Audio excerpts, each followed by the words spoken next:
Hey guys, this is Roboduck Gamer here, bringing you my top 5 worst weapons in Advanced Warfare. Now this is my personal own opinion, and Dad put that sentence the wrong way around and I can't speak today.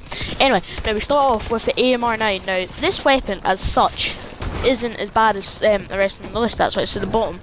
But it's just when it compares to weapons in the same category like the ASM1, MP11, especially the Goliath version, and the KF5, it just gets destroyed.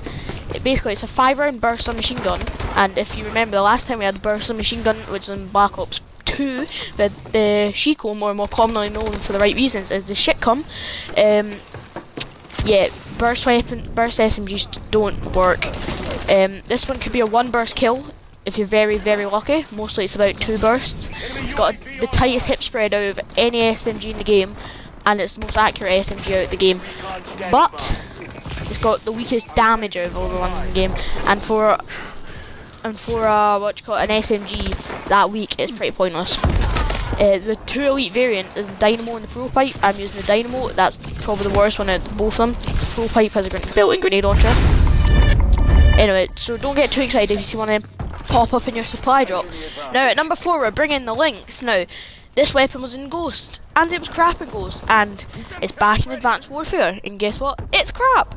Now, this thing is a semi-automatic 8-round sniper rifle that's a 2-shot kill and can be a 1-hit headshot. Now, this thing is terrible, as that's why it's on the list. Especially when you compare it to the Moors and the Atlas. It's usable.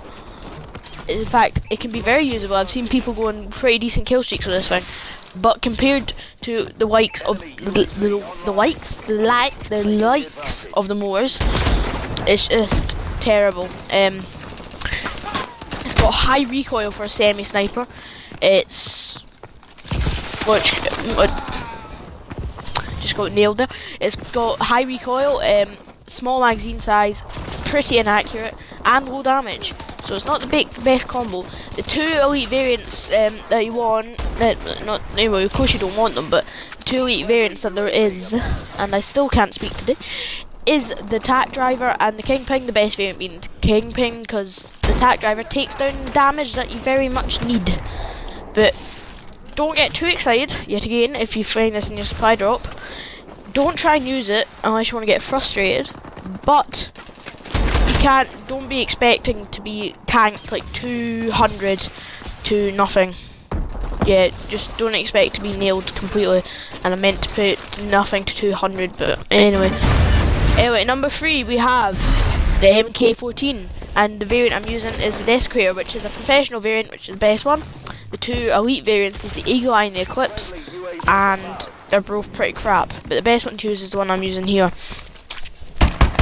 Now, if you've played Call of Duty since COD 4, the M14 / the MK14 has been given different names in every game. There's always a variant. There's been a variant in every COD, including even World at War, because the M1 Garand was actually the predecessor of the M14. That's what the M14 was boasting.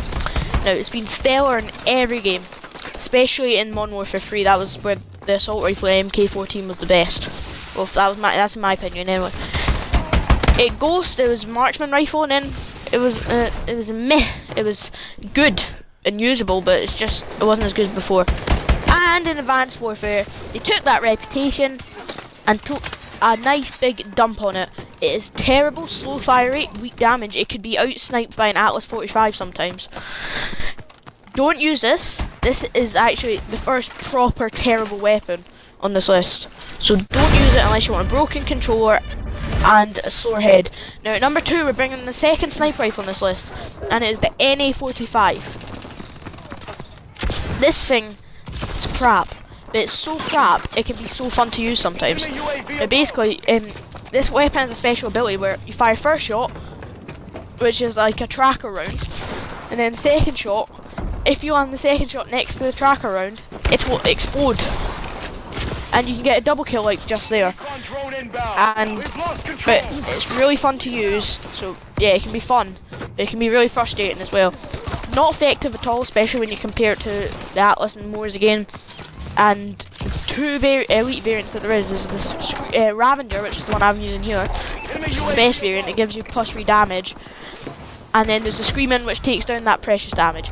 Another thing you have to be careful of is just like that, you can blow yourself up with it. So it's fun to use, but it's not very good.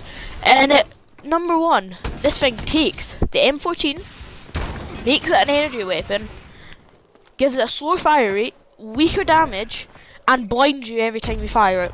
It is the one and only EPM3, and the variant I'm using is the Parsec. Now this thing is a bullet in a gun. In fact, it's just useless, okay? Basically, when you fire it, you're blinded by the muzzle flash, and you can't put anything on it to stop that muzzle flash. If it had been any normal weapon, you could put a suppressor on it, that stops the muzzle flash, but nope, you can't do this on this one. Does it have high damage? I mean, it's a semi-auto heavy weapon. No. Does it have a good hip fire spread? No. Does it overheat quickly? Yes. Should you use it? No.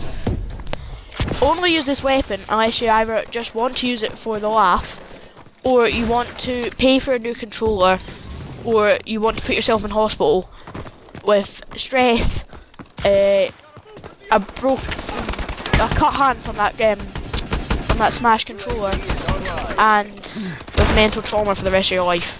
So just don't use this weapon ever. Okay, that's just advice. Don't use it ever. If you guys enjoyed this video, please drop a like, and if you're new, subscribe while you're there. And well, hope you enjoyed the video. I'll see you in the next one. Bye.